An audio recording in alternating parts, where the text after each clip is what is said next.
Alvin, Alia Zakia, Anggita, Az-Zahra, Devi Amalia, Elsa, Fitri,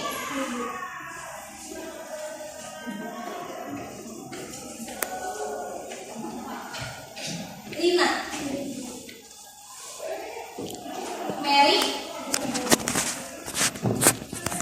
Muhammad Fatur,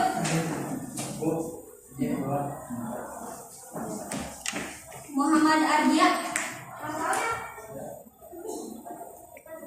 ada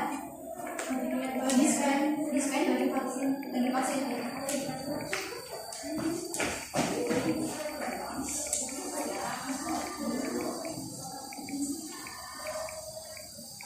Naufal, Adil,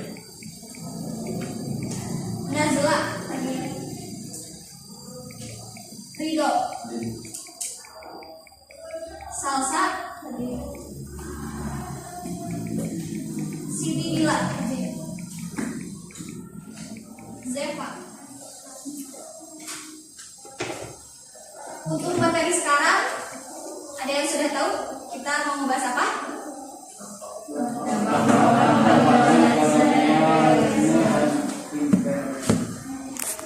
Untuk sekarang, materi sekarang yaitu dampak perkembangan kolonialisme dan imperialisme. Terlihat poin-poinnya, terlihat?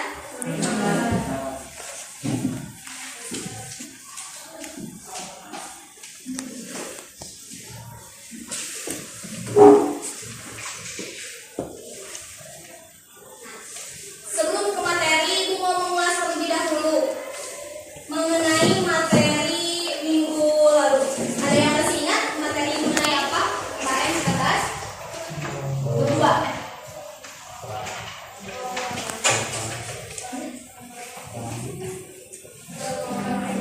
Iya, perang melawan penjajahan kolonialisme Belanda. Ada berapa perang? Ada yang masih ingat? Ada 8. Kesatu perang Tondano. Yang kedua perang Patimura. Yang ketiga perang Padri. Yang keempat perang Diponegoro. Yang kelima di Bali. 6 perang Banjar. Ketujuh perang Aceh. Kedelapan perang Batak. Nah, kalian kan udah dikasih tugas sama ibu ya untuk mencari apa? Latar belakang, terus tokoh dan nilai. Ada yang masih ingat nilai apa saja yang dapat kalian ambil dari setiap perang? Ajukan terlebih dahulu. Ibu, saya mau jawab. So. yang saya amati dari berbagai perang, nilai-nilai yang terkandung dalam perang tersebut yang bisa diambil adalah pertama nilai kegigihan, kedua nilai semangat juang, persatuan, kemudian rasa ingin memperjuangkan bahwa ini negara kita sendiri, masa kita dijajah. Iya. Udah, sok main.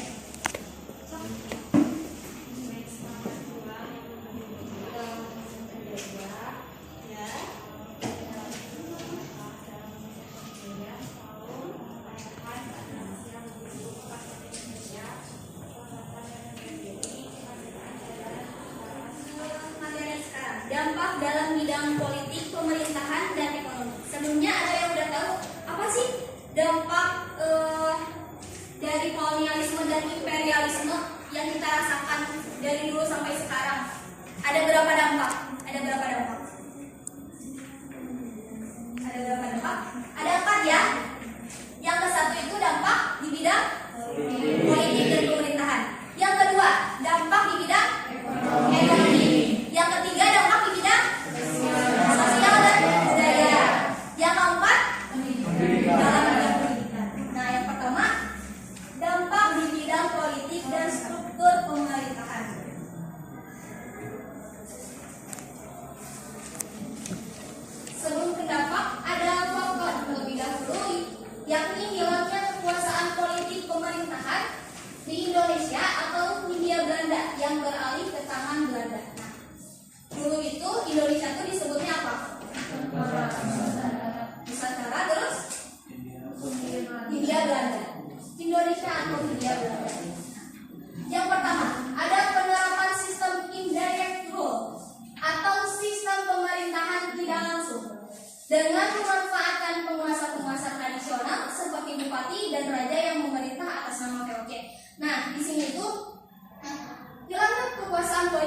pemerintahan di kita di Nusantara itu karena ada campur tangan dari pihak kolonial.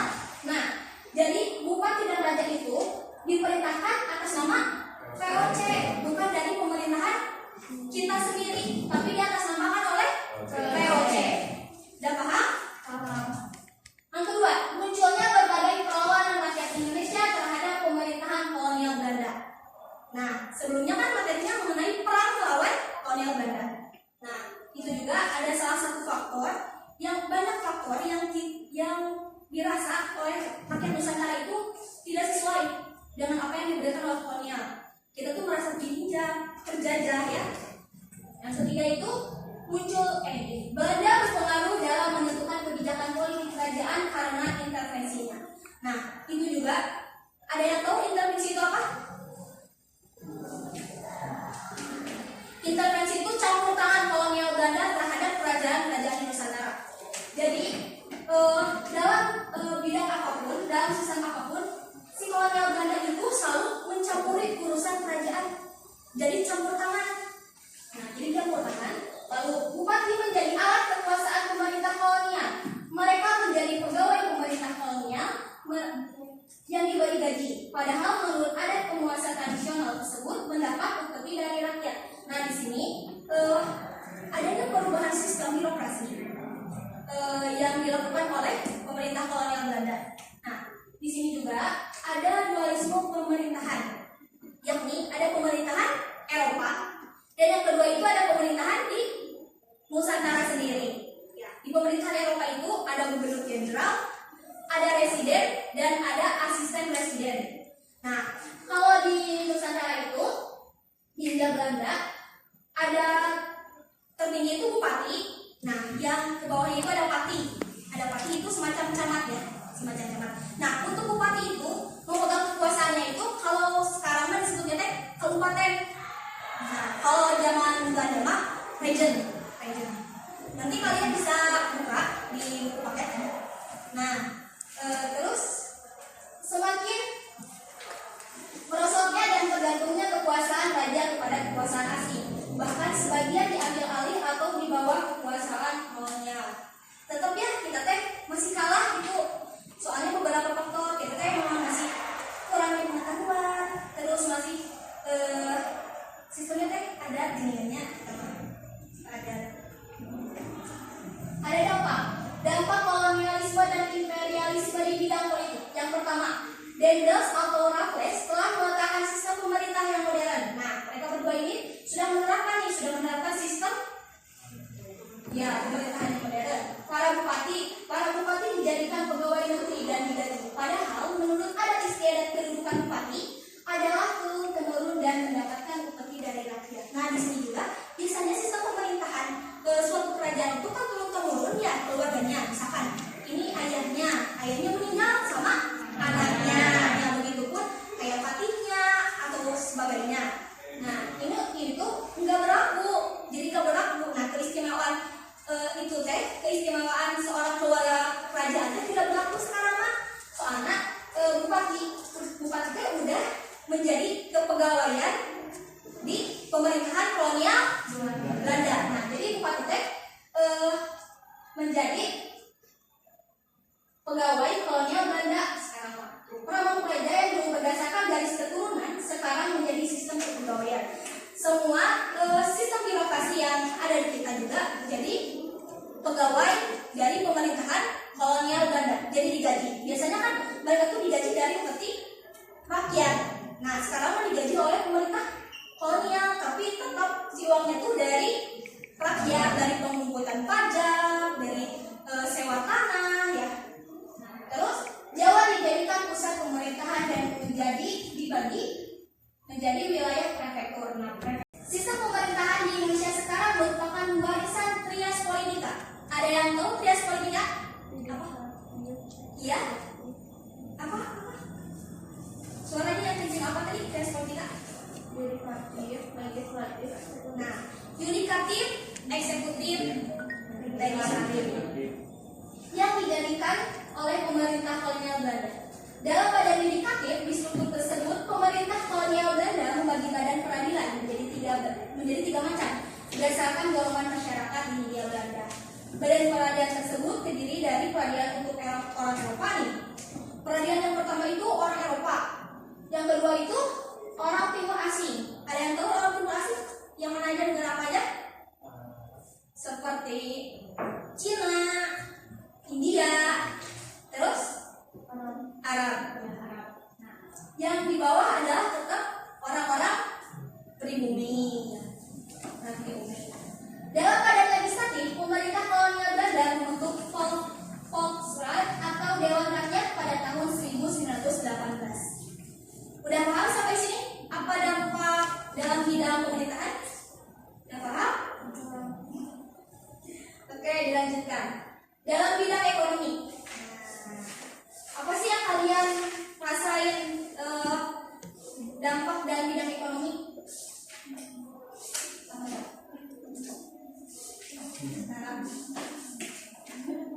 Mengenal mata uang, ya?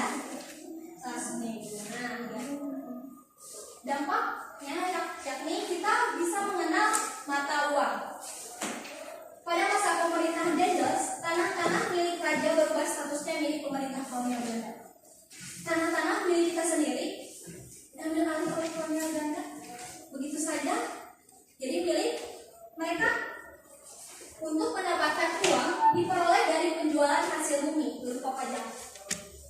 Tanah kita diambil, tapi kita harus bayar. Hati-hati nggak kalian kayak gitu? Hati kan? Untuk mendapatkan hasil ya. Terus pada masa pemerintahan Marquez, nah di sini menjalankan kebijakan sistem sewa tanah. Kalian pernah mendengar kan? Kalau faktor positifnya mungkin Indonesia mengenal jenis tanaman baru dari sistem tanah paksa tersebut. Nah, misalnya perdagangan perantara dalam perdagangan internasional yang dipegang oleh Timur Asing, sedangkan bangsa Indonesia hanya sebagai pengecer. Jadi gini, Indonesia punya bahan, cuma Indonesia cuma mengecer aja. Yang mendagangkan ke internasional itu adalah dipegang oleh Timur Asing, yang dari India, Arab, Cina ya. Nah, selanjutnya munculnya kota-kota baru di sekitar perusahaan-perusahaan Belanda. Nah, berarti Belanda itu mendirikan sebuah perusahaan, mendirikan sebuah pabrik-pabrik ya. Nah, dikenalnya sistem ekonomi uang bagi masyarakat Indonesia. Salah satunya dampak dari pengenalan sistem ekonomi uang, yakni dikenalnya sistem utang. Sedangkan dalam pengerjaan lahan pertanian, penduduk mulai mengenal peminjaman modal. Ya, kita pengen punya lahan pertanian, tapi gak punya uang, terus pinjam modal. Namun mereka harus mengembalikan dengan sistem bunga yang memperparah perekonomian. Kita udah mah harus minjam lahan, ngutang uang, dikembalikannya lewat ada bunga. Kayak sekarang ya, perbankan juga kayak gitu kan, kita pinjam uang, tapi ada bunga gitu ketika kita mengembalikannya. Udah paham sampai sini? Ada yang ditanyakan? Dampak dalam bidang sosial, budaya, dan pendidikan. Nah, di bidang sosial dan budaya, ada yang tahu nggak dampaknya yang kita rasakan sampai sekarang? Iya, benar, bisa. Baju, tahu desain baju Eropa, apalagi? Ya, nah, bidang sosial budaya. Nah, kalian masih ingat ini apa? 3D. Dalam bidang sosial ini, yakni salah satunya gospel. Gospel itu apa? Gold itu apa? Gold mencari apa? Glory? Kejayaan. Iya. Kejayaan. Terus gospel apa? Nah, jadi kedatangan bangsa Eropa di Indonesia membawa dampak dalam bidang sosial, salah satunya penyebaran agama Kristen. Sebelumnya di materi peperangan itu kan ada ya penyebaran agama Kristen dan Katolik. Agama ini dibawa oleh misionaris, di antaranya bacain ini. Fransiskus Portugis yang menyebarkan agama Katolik di Maluku pada tahun 1546 sampai 1547. Kamu baca ini bawahku. Ludwig Ingwer, Nommensen, dan Sebastian Kahnart, seorang visionaris terkenal yang membawa pengaruh agama Kristen Protestan di Indonesia yang tergabung dalam sebuah organisasi yaitu Netherlands Gendering Genootschap. Saya penasaran. Ya. Nah, selanjutnya ini ada media sosial itu penyebaran agama Kristen dan agama Katolik. Nah, ada sekolah dasarnya, terus ada sekolah menengah, sekolah khusus kaum pribumi ada di kelas 1.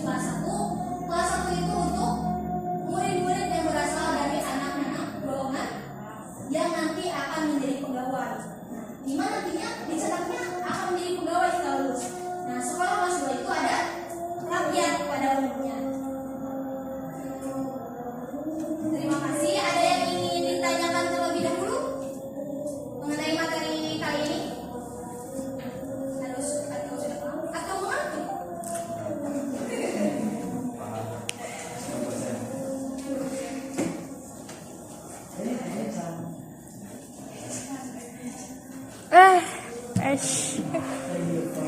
Ada yang mau menyimpulkan mengenai materi sekarang? So, tinggal ya, simpulkan. Simpulkan materi mengenai hari ini. Siapa? Udah ibu simpulkan aja ya. Ibu simpulkan dampak dari bidang pemerintahan kolonial itu, di bidang politik itu adanya sistem birokrasi ya. Birokrasi itu ada dualisme birokrasi, ada pemerintahan Eropa dan pemerintahan pribumi. Tapi tetap pemerintahan pribumi itu di bawah pimpinan pemerintahan kolonial Belanda. Nah, terus dalam sistem yang kedua itu bidang apa?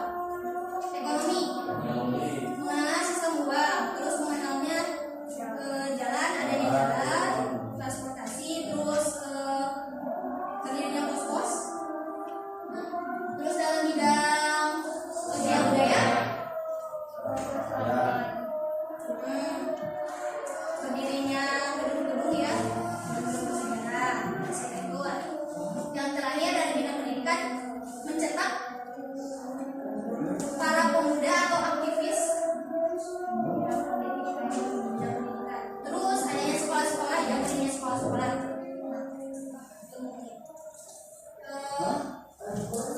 Sekalian ya, penutupan untuk sekarang terakhir di sini.